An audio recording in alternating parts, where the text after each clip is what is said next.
not the outcome I'm sure you wanted, but did it feel like the fight was there tonight better than the last couple of games? Yeah, the compete level and the standard that we're looking for was much, much better. This is a team that I think averages like 13 offensive rebounds. They ended up with 5, with 10 turnovers for us for 9 points. Some good stuff, like no moral victories. That's not what we're looking for. We're looking for victories, but step by step, and that compete is at a higher level, and that's what we need. Doug, the last couple of games, the ball's just been super sticky. Tonight, the ball was moving. I know you like to focus on defense, but the offense looked way better tonight. Is that something you guys have worked on?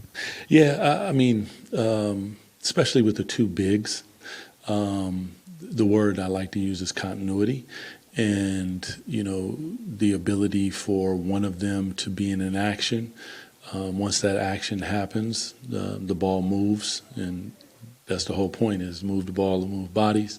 And then the other big can get into the action. So they are tandeming on the floor and reading what's going on, as opposed to, sometimes, and I think it's more or less when we get a little bit ISO heavy and we get outside of that continuity with the 2 bigs, where we can run into where, it sticks and it looks not like we want that ball to be hopping around and trying to play and help each other. Doug, DeMar DeRozan's scoring is actually down around 4 points per game on average this year, but he's having an efficient year shooting-wise just across the board and averaging a career high in steals. How important is that at just this stage of his career to be as efficient as he is without needing the basketball as much? Yeah, I would look actually at the steals as long as he's not gambling. But, it challenged him to be engaged on that end of the floor, and watching him, like visually seeing him compete on that end of the floor.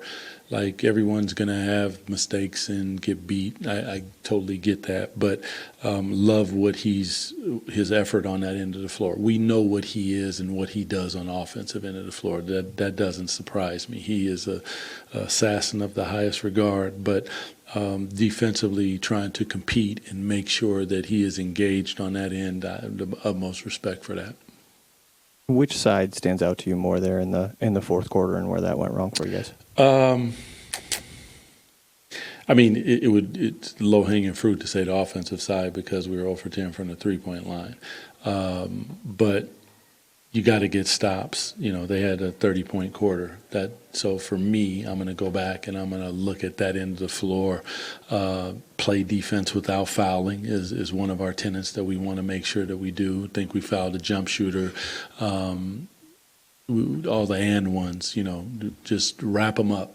Ball does not get above their shoulders. Send them to the free throw line. The opponent's probably not going to like it, but it doesn't matter. Let's be physical. So I would probably lean on the defensive side.